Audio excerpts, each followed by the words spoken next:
right. And you all probably know by now, but if you don't, um, my name is Jenny Terry. I'm the technical career coach for the Louisville region. And my counterpart. I'm Candy. I'm for the Eastern Kentucky SOAR region.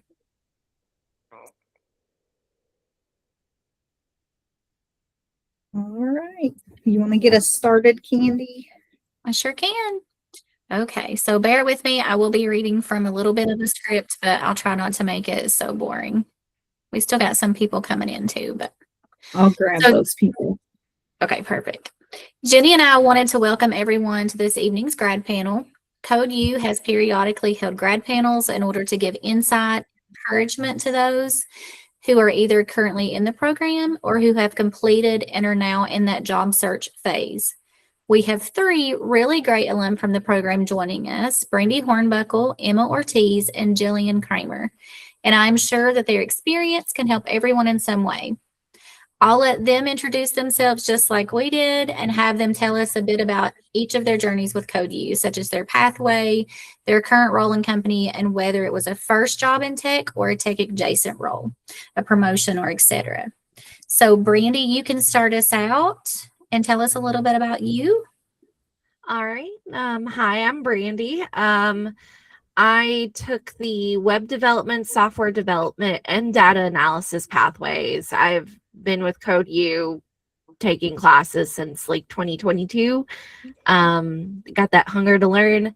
Right now, I work with the Louisville Metro Revenue Commission as a revenue business systems supervisor, which isn't a coding role, but it is a tech role.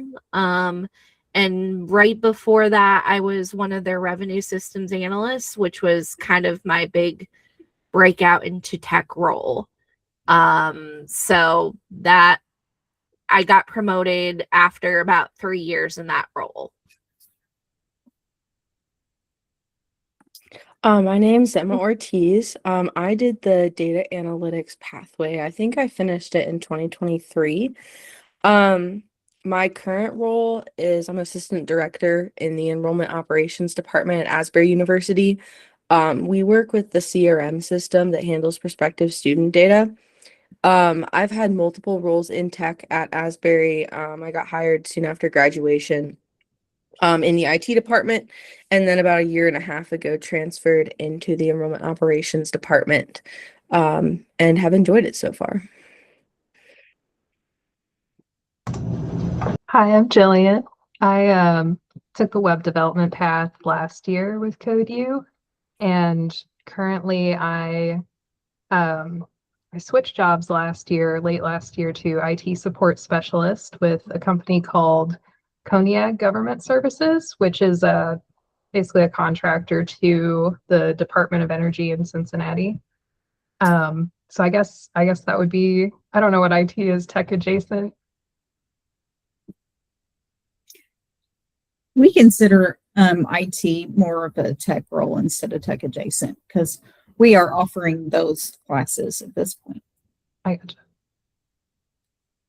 All right, that's awesome. So we will jump into our questions now, and we have broken those up into topics. So we'll be talking about job search, the interview process, getting that job offer, and then starting the role. First up, we'll have a few questions on the job search process. This first one is for all of you. Did you experience imposter syndrome, and how did you overcome it? Brandy, you want to start us out on that? Yep, sure. I absolutely experienced imposter syndrome. But one of the things that helped me overcome that was reminding myself how hard I had worked to get the certifications I got and do the work and take on the extra projects that gave me more work experience. And also to keep in mind that there are a lot of people a lot more inexperienced than me that get roles every day that I could do. So, and there's probably some mediocre people who also fulfill those roles. So if they can do it, I can definitely do it. And that's just one of the things I had to keep in mind. Especially with the job search. I mean, the worst somebody can tell you is no, so you may as well try it. I would say for me in the job search, I didn't really feel imposter syndrome as much. I felt like there weren't, at the time that I was applying, there weren't a lot of roles at my like career level, for the first 5 years out of college. But now that I'm in my role, I do feel a bit of imposter syndrome, or I just feel my inexperience with the system that we use, because I work with a lot of other people who have been in it a bit longer. But like working with my manager, like I know that I do have an advantage, because of having had other tech roles and IT background. And I just try to keep learning, so that I can gradually get to know more and catch up to some other people. I definitely had imposter syndrome in the job search process. My previous role, I worked in a research lab doing like user support for lab equipment, which it was definitely technical, but just not IT related at all. And IT can be just so broad. Sometimes you go into these interviews, you're like, I'm not even sure what they expect of their applicants. But the main thing that really helped me was honestly just being really upfront with in my interviews about like don't have direct experience in this field, but here's all the things I've been doing that can kind of transfer. And honestly, I got lucky with the company I ended up going with. They were really receptive and open and made me feel really comfortable in the interview when I brought that up about myself. That's great. This next question is going to be for Emma. What type of online presence did you have going into the job search as far as social media type things like LinkedIn or GitHub? I had LinkedIn, and so I definitely like focus on that, and I try to keep it up to date with things that I do, and I try and post when something happens, so that in the future that there is a bit of a history there. I technically do have a GitHub. I started it during my Code U pathway, and so I had recently finished it maybe 6 months before getting this role. And so I had it. I was not looking for roles that really it was necessary for. But we did look at some things that are kind of adjacent, because the system that we use is built on a database. SQL can come in handy. And so I had it, and I think I might have put it on my resume for this role. And I know my manager took a look at it, but he's also kind of a nerd, and he has a coding background, so he was personally interested in it. But overall, I focused on LinkedIn, since I wasn't really looking. I don't have much on GitHub. I really have what I did in the program, and I wasn't really looking at roles where that would have really been a clincher for it. That makes sense. For Brandy, how did you go about networking? I tried a few different things. I definitely attended Code U networking events. I keep my profile on LinkedIn up to date and polished. I do have GitHub as well that I occasionally upload stuff to. But I think the biggest thing that helped me get my current roles, like the last two roles I had, was working nicely with others, being a kind person, and having that reputation of being a hard worker who doesn't talk down to people, who doesn't have an attitude. That sort of thing is probably what helped me the most. Because especially if you're looking for a promotion or a transfer within the same organization, people talk to each other. So keeping in mind your own behavior and your own values and how you present yourself is really important. Yes. Your reputation is everything, and it can either go against you or work for you. For Jillian, what sites were you using for job leads? I used all the main sites, LinkedIn, Indeed. My favorite was probably ZipRecruiter. I found that had fewer like filler kind of jobs, or positions that were labeled as remote that weren't actually, and things like that. I also really liked the CodeU job channels. Those really helped out. Yes, everyone needs to join those, please. Yes, most definitely. Okay, so for the interview process, we have a few questions that we would like everyone to answer. So the first question, and we'll just stay in the same order. How many jobs would you say that you applied to before getting an interview? I would say I probably applied to like 50 before I got my interview for my initial role with the organization I'm currently with.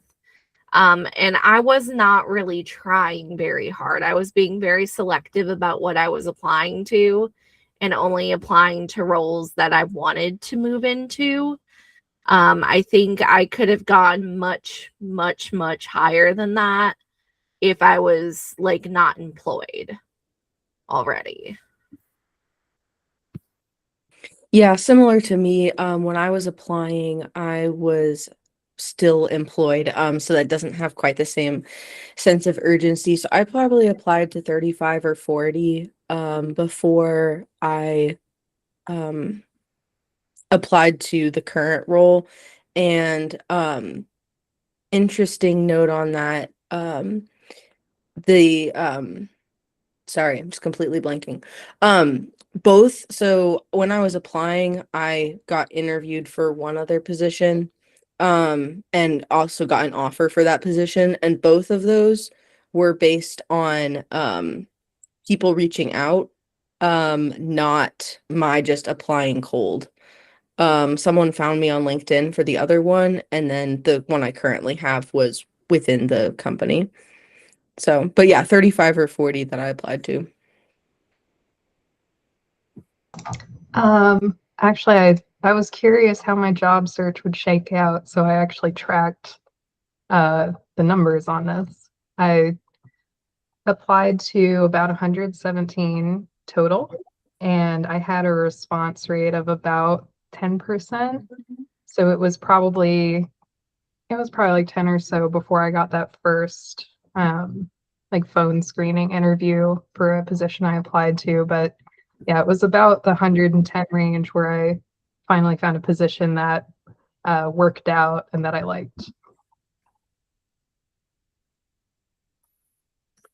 All right. Yeah, actually, I have a question. Okay. Can you hear me? Mhm. So I'm like, when you say you applied for 100 and like plus positions, like, are you applying for those positions, or you are having a tool that apply? Because I know someone on my current job, it's an AI tool. I think they just applied they upload their resume, and then that applies like for him, not him actually, but he is getting like interviews. Are you doing the same, or you actually going in and apply? I was applying to these manually. I have heard about those tools. For me, I did apply. I would usually I would see the posting on something like ZipRecruiter, and then I would go to the company's website and apply that way because I find that to be pretty reliable in getting it in the format that they want and all that. Um, I will tell you, I did not tailor my resume to every single position, and I did not write cover letters unless it like explicitly said so. So I did save myself some time doing that. Okay. All right. Thank you. All right. So the next question, how many interviews did you have before getting that job offer? So Brandy. I guess I should have asked this earlier. By interviews, do you mean how many interviews for different positions or for the position? I feel like it was for the position that you have. Is that what we were gearing towards, Jenny? Either Or you way. can answer either way. Yeah. I mean, you Yeah. can really, if one applies to you more than the other, then feel free to answer it that way because both will technically still apply to people. Gotcha. Yeah. So I'll answer both ways. I think I got about 5 interviews out of the 50 I applied for. Both my promotion and the original position, I only had 1 interview for, and it was just 1 interview. Yeah, like I said, I premeditated this question, but I had 1 interview for a different position. And that process was I had a phone interview, and then I had an in-person interview, and then I think I had a call about HR benefits. And then for my current position, coming from within the company, I knew people and I knew the hiring manager. And so it was 2 interviews. We had a panel interview. And so there were other directors that report to the same VP. And so there were probably, I think there were 4 directors, including mine, and the two other people on my current team. And then there was a second interview with the VP and with my hiring manager, the director.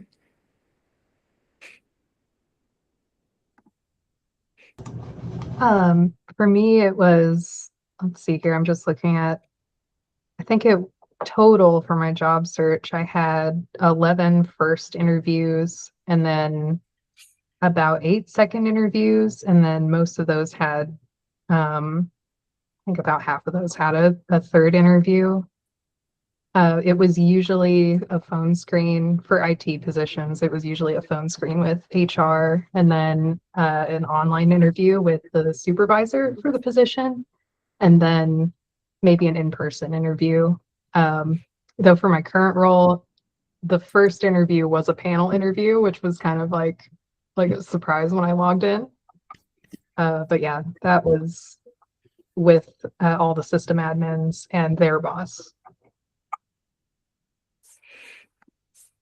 Awesome. Okay, so since Jillian's role was kind of completely new, we have a couple of questions specifically for her concerning getting that job offer. So were you able to negotiate salary, and how did you approach that process? In my case, they scheduled like a final get together to discuss salary, and I went into that interview with a specific number in mind, and it just so happened to work out that they said that exact number, and I was like, great, because Awesome. honestly, negotiating is still something that's very scary to me, but it worked out this time. That's great. And for anyone asking, we will ask for questions at the end after we get through our questions, since you may have some of your questions answered along the way. So if you can just hold on to those until the end. And then Jillian, what do you think made you stand out in order to get that offer? For me, it was partially luck. This organization was looking for something pretty specific, in that they wanted someone who didn't necessarily have IT experience, but who had been in the workforce for a few years, and that fit me. And I think a really important thing was getting a lot of practice doing interviews, even if it wasn't necessarily for positions I was super excited for, but just getting that practice was super important, because by the time I was in that interview with a company I was feeling good about, I was able to really clearly describe how my skills transferred and show kind of a clear understanding of how much more I had to learn and kind of my willingness to learn. Yes, absolutely. The more you do it, the more practice you get, the more conversational it can be, the less nervous you're going to be, and it really is easier to answer some of those questions. In starting a new role, we have a two-part question for everyone. What was the first week like, and has the role been what you expected? Brandy? So the first week was of the promotion was mostly doing what I'd been doing the week prior. As I now had a vacancy for my own role to fill. So I would say it probably took a couple months before I was able to actually transition my old role off of myself, just to get everything caught up. But yeah, I feel like that's just the way it is with certain promotions, especially if you're being promoted over your own team. With the initial role, that was really a whirlwind of information transfer. I don't come from a tax background, and I suddenly had to learn everything about local taxes. So it was a lot of information to take in. Some of it very, very dry information to take in. So I caffeinated and stayed awake during my meetings and uh, took very good notes. It's very important when you start a new role to take as many notes as possible, even if you don't think you'll look at them later, because writing down, even just the act of writing it down, helps your memory. So, but yeah, it was a little scary moving into the tax world, but I got there and I'm thriving. So Brandy, I relate to that. In my previous role, moving into that role, it left a gap in the role before that. And so I was like straddling the two, and it felt like I wasn't fully like moved over yet. So yeah, I get that. The first week for me, I think it was just like realizing what I didn't know and just kind of absorbing. I hadn't worked in the system that we used before. It's called Slate. It's a CRM specifically for higher ed. And so I that it's kind of lasted longer than that. I'm just like, oh, this is, what can the system do? What processes are housed in it? It's kind of been a continual process. But I remember the first day, we had a I was able to sit in on a meeting like literally 9 a.m., like first thing in the morning almost. And it was a meeting about a new program. And so it was a bunch of people under my VP sitting down with the department, like head of the department offering the new program. And he was talking about how it was going to be marketed and some of the language telling us more about it. And I really appreciated that on the first day, just to get a better idea of we are here to support all these other people who are represented here, both the academic programs and the other people who are marketing that program. And so that was a really cool like perspective of collaboration. And I appreciated that, like getting to see the larger picture of what my team does, not just working in a CRM system. So that was really cool. And then as far as was it what I expected? Yes and no. I had when I first reached out to the hiring manager when we got connected and I was interested in the role, we got lunch and it lasted like 3 hours, and he was just kind of telling me about the role and about what the system can do. And so I had a little bit of an idea, but I still didn't know the scope of it or like how that played out. And so it's like I said, it's been a gradual process of seeing everything, all the processes that are housed in the system. But it's been really neat to see that. And so it's kind of just been this gradual revealing of that. So I would say yes and no. For IT support, the first week was mostly shadowing my supervisor, who's a system admin. So he would take help desk calls and tickets, and I would just observe and see how he did things. I got lucky that my supervisor actually like was help desk in this organization I'm working in and was promoted up. So he was super understanding. He's a really great mentor and just kind of he just knew how to teach the position really well, which I felt very lucky having that. Besides that, it was just trying to understand like our organizational structure. The Department of Energy is kind of weird in that it has like multiple umbrellas and then like different little branches within that branch. So just understanding like all the different business units and the like satellite sites that I was currently expected to support from then on was really important. For if it was what I expected, uh, honestly, no, it was a lot more doable than I thought it would be. I was pretty scared going into it because I had done the same job for 7 years at that point, and that job had been like my first real adult job.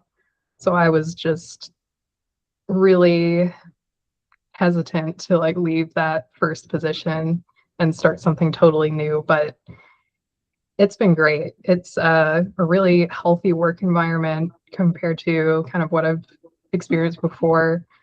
And I wish I had kind of changed fields sooner because it's been a really great experience. Awesome. That's wonderful. Thank you all so much. So we have a couple of final overall questions from us before we ask those who have joined for any follow-up questions or remarks. And these are for everyone.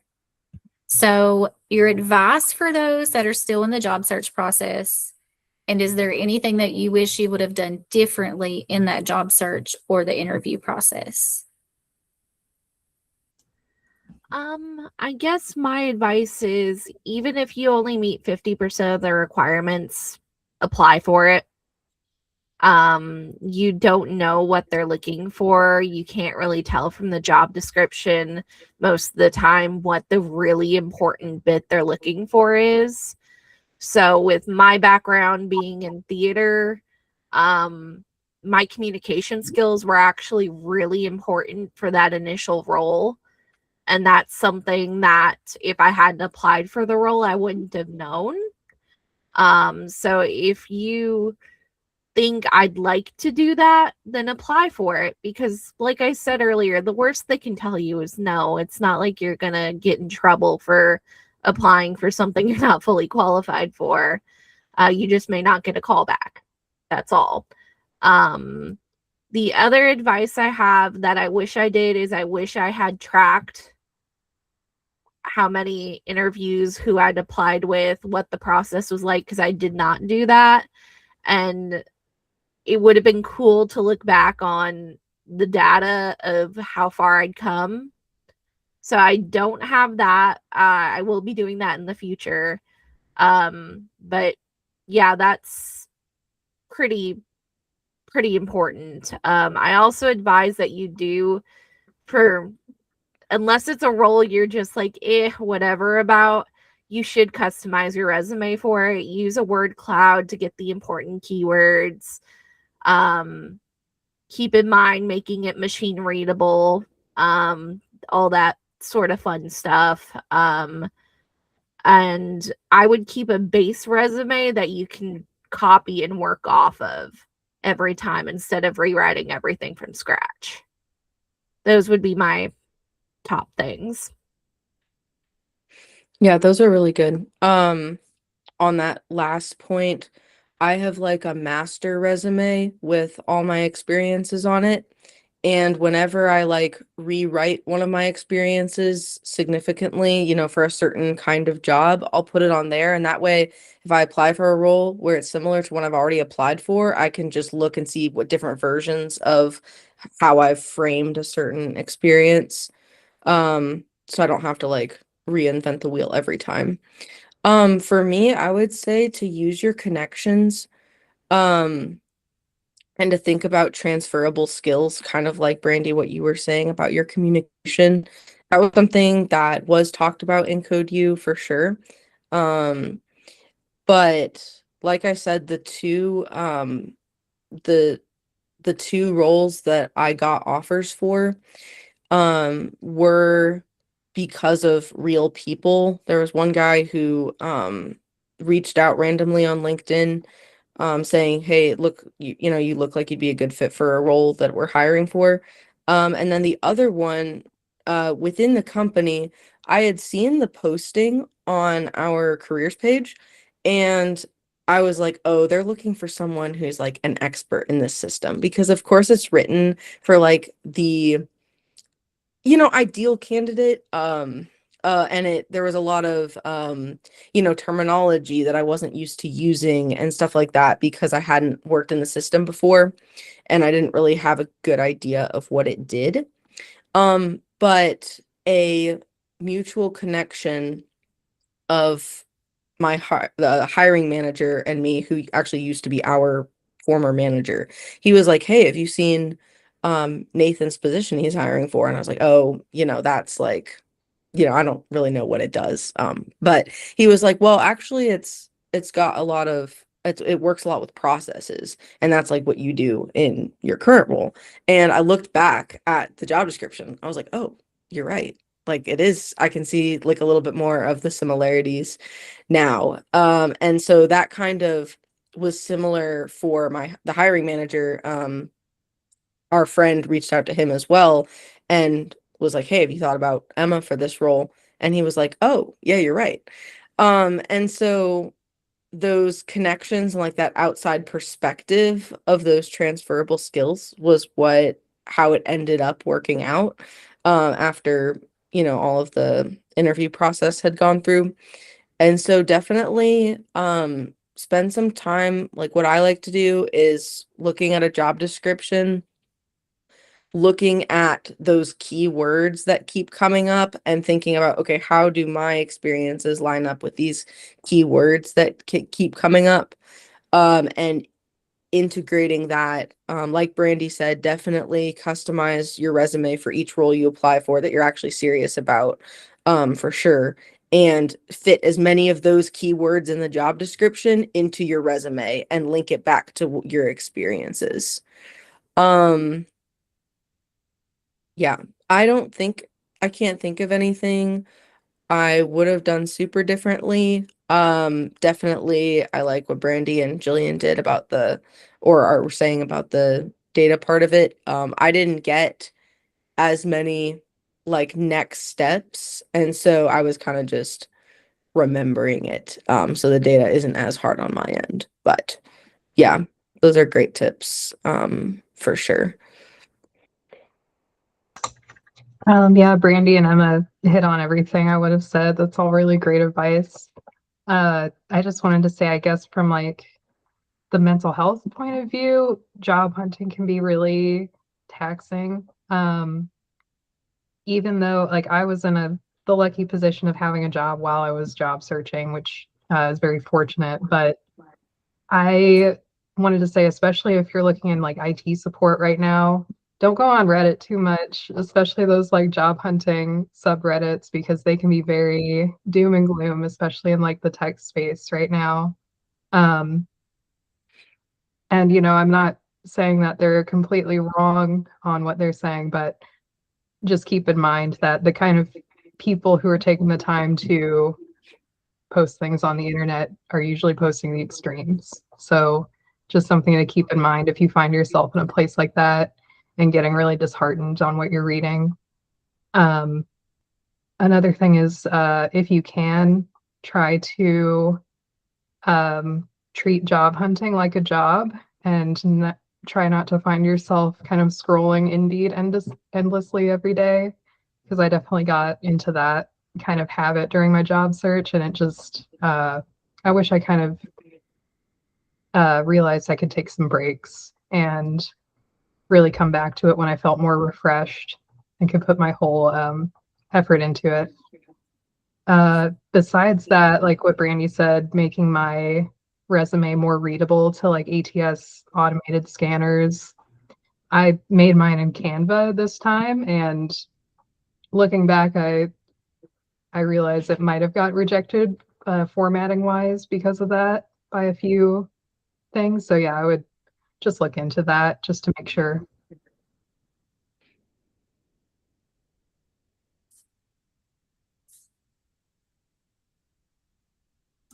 You're muted, Jenny. You're muted.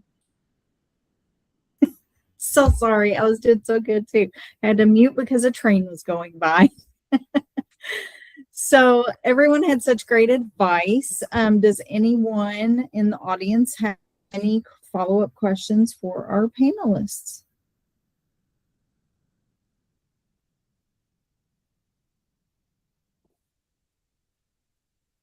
No questions? They answered everything you needed to know, huh?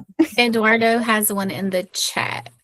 He wants to know Okay. what the panel interviews looked like. For me, like I said, it was 3 or 4 directors that I would be working with and helping to support their teams, as well as people on my team. And it was just them taking turns asking questions, really. The hiring manager already knew me, and so he was asking questions, but also just like helping facilitate so that I could show myself to them in this role, and like how I would like just trying to help them see have their own evaluation of whether or not I'd be good in this role. And so asking questions, some he already knew the answer to because we had talked about it already. But yeah, anything more specific like on what that looked like, or Brandy, I think you said, did you have a panel, or did Jillian had a panel that she walked into?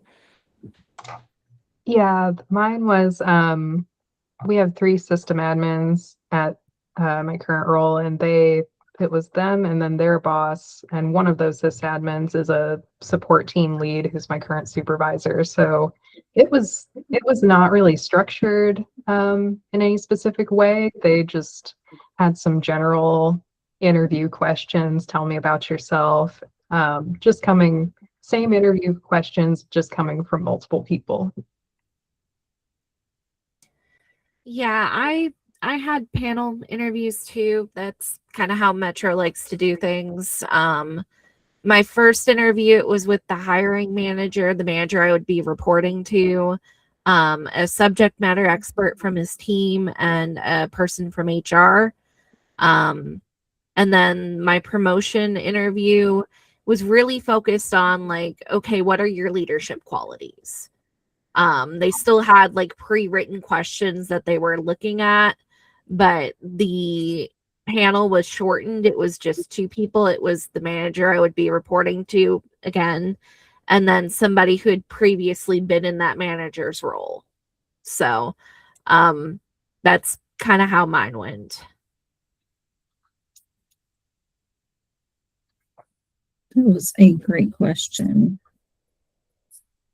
Do we have any other questions? I think there was another one in the chat from Celia, and you all can answer this. I know some of you, we talked about it just a little bit, but how do you negotiate salary for a new role in the same company? And you all can put questions in the chat, or you can just chime in or raise a hand, whichever. We don't mind any of it. But if y'all want to answer that, anyone? Yeah, I can answer that. For me, it was done through email. And I actually kind of had a little bit of a leg up in that because of FEMA paperwork during COVID, I know how Metro's salary bands work and how much they would be willing to give me. So I just negotiated up to the top of what they would be able to give me. And I didn't want to make them feel like I was going to say no if I didn't get something higher than that, I guess. I don't know. Negotiation is really, really hard, and it's a skill I feel like I still haven't mastered. Yeah, and I do think that it's kind of dependent on who you're working for. So if you're with a government agency, they're going to be less likely to negotiate in a big range with you because they have set caps on what they can give you. So kind of research that when you're going into even the beginning of that interview process, and know the number that you are, you're a hard stop at. Like you cannot make less than this number. And then that just kind of makes it easier when they give you that first number. Any other questions? I think it might have been Brandy that kind of got me on thinking on this train, but I think Brandy, it was you that mentioned that you saw a job and then you realized they needed communication skills and you had that from your background. I'm just curious for the three of you, what other like transferable skills are you using in your day-to-day job that you may not have thought that you'd be using? For me, it's mostly communication and coordination. When I did theater, I primarily work as a stage manager. My communication skills also include dealing with people who are maybe a little bit difficult, or who maybe don't understand why you have to do something a certain way. And I feel like that's been the most useful skill that I've had. But there's other roles I've done. Like I did in a college do a brief stint doing cell phone support, and mastering the ability to explain something without making somebody feel like they're stupid for asking is a really, really good skill to try and master. Yeah, for me, what I've used the most is just like problem solving and troubleshooting, which is something I'm used to coming from service desk background. Jillian gets it. But that's the case, just kind of different application of that, just working in the system that we do. Why is this thing going wrong? Why did this person slip through the cracks of these rules? Let's figure out why it is. This isn't as relevant, but something I feel like in my current role helps is like my knowledge of people here, because I've been here for a while. And having worked in IT and supporting the whole campus, I know people and I know departments and kind of what they do. And so when talking with people or when working through uh processes, it helps to know who you're trying to support and what their goals are, um, and who else might be suffering from this pain point as well. So I think that if you're looking at moving up in your organization or moving around, definitely make use of your connections, get to know people, talk with them about what they're working on and what they're struggling with. And I think that that can really help you as you move into higher level roles, because you'll be able to work more efficiently and effectively with those departments having that knowledge. I guess I have two things. The first one that I didn't realize how valuable it was until this job was the feeling of operating in uncertainty, and being able to like make decisions and act when you're just not sure if that's the right thing to do. That is a really awesome skill, and it's given me kind of the courage to jump into something new. And like say a ticket comes in from someone where I've never seen the application that they're saying they're getting an error with, but I'm confident enough to like, let me do some Googling, and then maybe run it by my supervisor if I'm really unsure. But just being able to kind of take the first steps in that mindset has really been a big leg up. At my last job, unfortunately I didn't have anyone to learn from, and so I kind of had to figure out how to do my job by myself, and that was a really good learning experience for building that confidence. Number two actually has been the code use stuff that I did with web development. That has actually come in handy understanding how some of our systems work. Like occasionally I still touch things with like APIs, which is really fun. So yeah, that's been a transferable skill that I wasn't expecting to use, but I've been really happy to.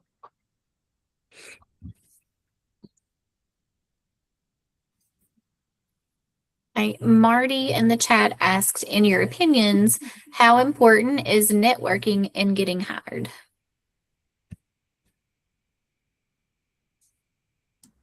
I think it's pretty important, but I wouldn't get hung up on it being the end all be all.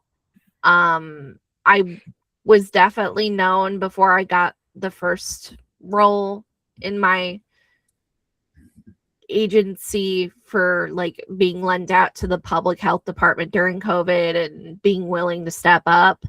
But I wasn't really personally known by anybody who hired me for the role. But having that friendly relationship was important in getting the promotion afterwards. So networking is important, but just because you don't know somebody at a company doesn't mean you can't apply.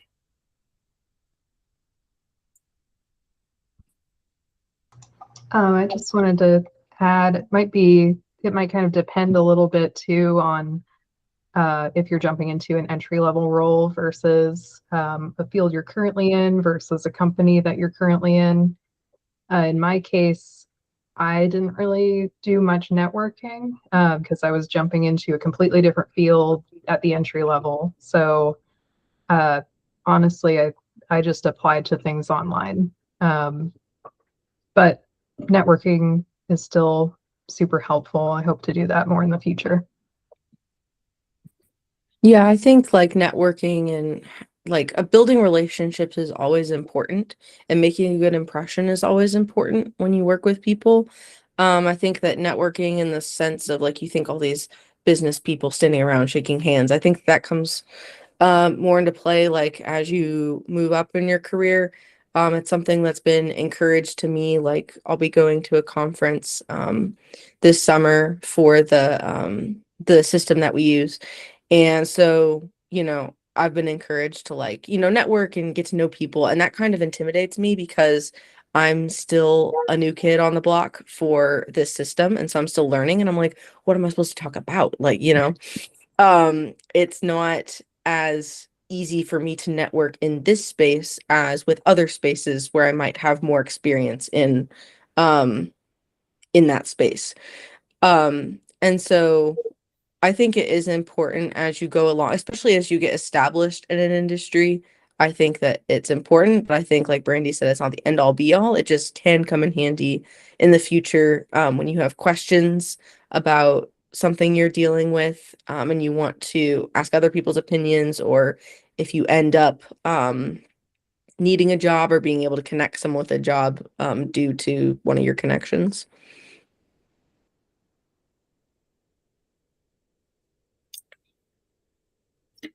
Awesome.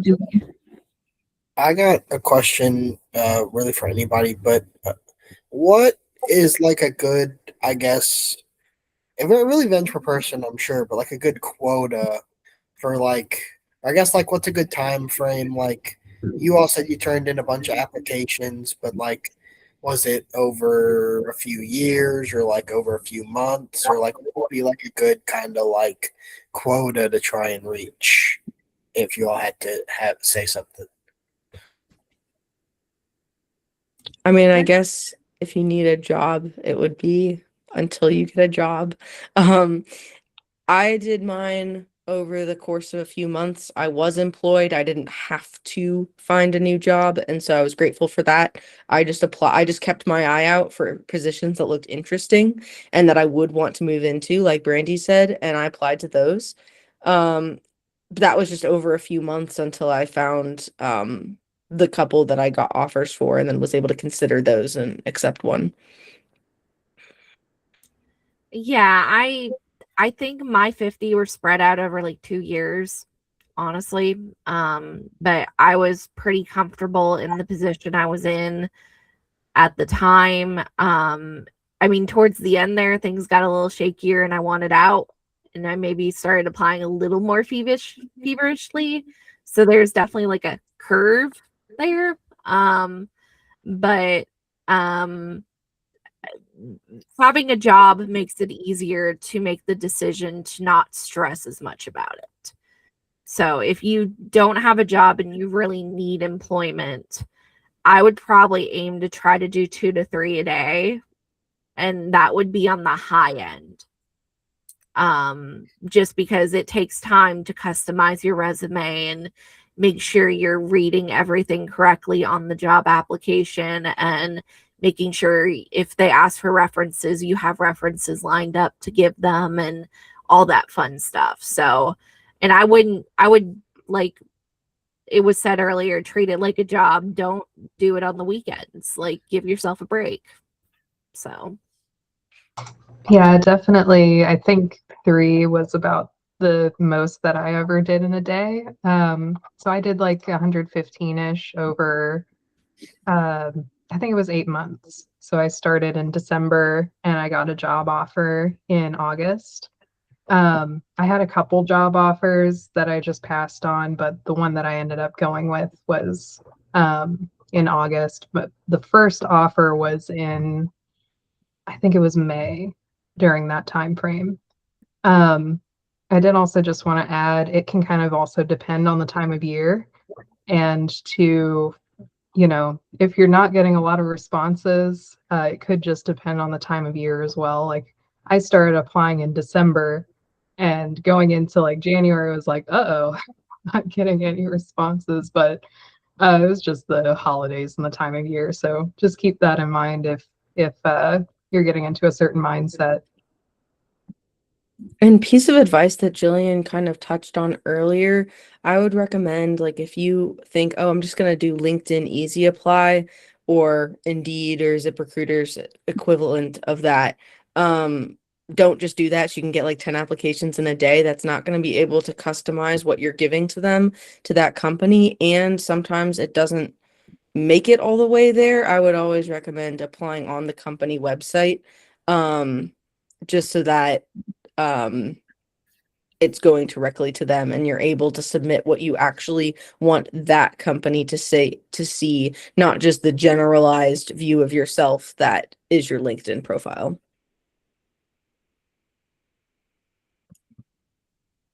Really great points. Anyone else have a question? Marty had a question in the chat that says, this may be a topic that you guys may not want to get into. I ask because I'm older than the typical applicant and have experienced ageism. You guys can't really relate, but have any of you, moderators included, experienced anything similar? Anyone want to chime in first?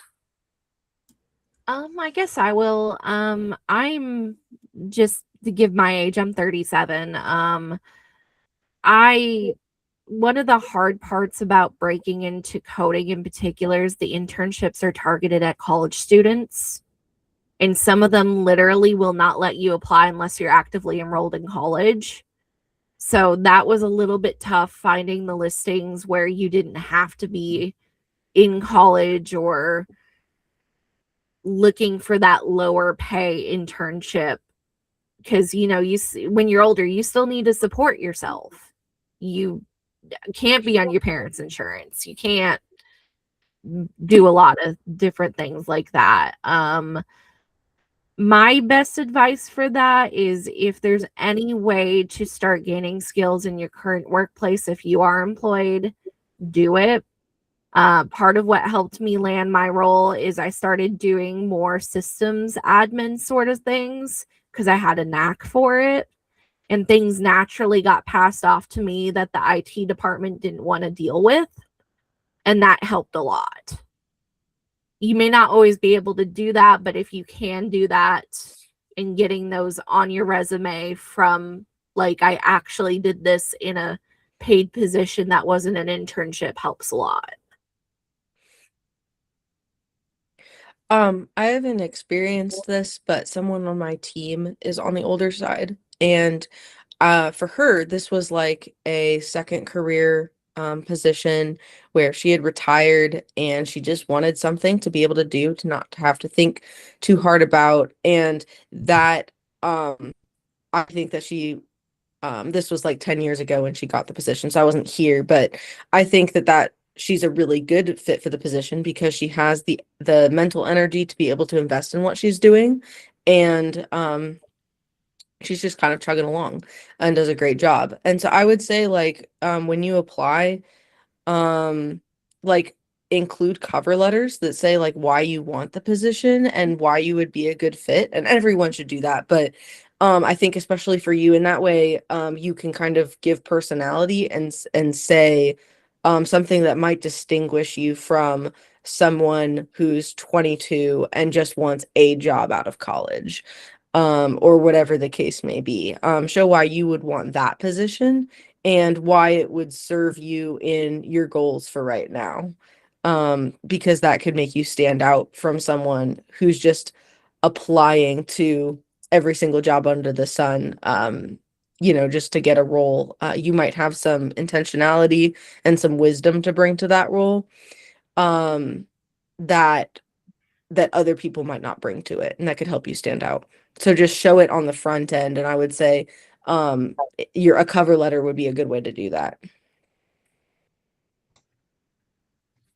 Yeah, Marty, like you said, I haven't experienced it personally, but I just hope it'll be a bit reassuring to describe my team. So we have at my organization multiple people on the IT support team, and we have a pretty wide age range. So our youngest is like mid-20s, right out of college, and the oldest person on our team currently is like mid-40s. But we've had people in the past, my supervisors have told me, in their 50s and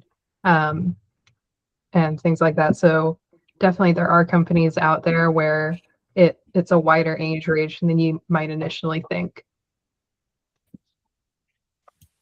I have a little to add just because, so I'm manage the careers team, and right now I'm running a job seeker boot camp with some of our demo day alum, and this came up a couple weeks ago. A couple folks were worried about ageism in tech, which is totally fair. I will say I'm kind of in a similar boat as the panelists. I'm also 37, so I wouldn't, even though I joke that I'm old, I wouldn't consider myself old in the workplace. But some things that you can do, and I know Jenny shares these tips when she does the career readiness workshops, but just as a reminder, when you're listing like college or education experience, you can leave the date off of those. I do when I list them. For your work experience, go back about 10 years. If there's something really relatable that goes past that, that's fine. You can add it. But I would try to keep it in about that 10-year age range. And then that at least can help on the resume level. And then you can kind of handle things once you actually get that interview. I'd also say, I feel like it's kind of like a stereotype with like the big startups or like a Meta. Like, yeah, if you go apply to Meta for an entry-level job and you're 50, you might get laughed at. They won't even really waste the laughter. They're just going to throw it out and go get their 22-year-old Stanford grad. That's fine. But I feel like a lot of the jobs that Code U grads are going into are for either like smaller or like local companies, where I think what we've seen anecdotally is your skills and your knowledge that's going to be transferred is going to be much more valuable to them, because we've had students all across the board. I mean, I've been with the program in some capacity for over a decade now, and I've seen people of all ages, races, genders, everything get hired. So I would use those tips to your advantage, but otherwise I would definitely go into it feeling pretty positive, at least with the companies that we've been working with. Thank you for letting me say my piece, and thank you to the panelists. Great points. Anyone else? All right. Well, we appreciate our panelists for taking the time to participate in this insightful look into your personal journeys. Thank you to everyone who joined this evening. And if anyone is using this as your tech event, be sure to submit that requirement in Top Hat before logging off tonight so you don't forget. If there are no further questions, then we'll call it a night. Thanks, everyone.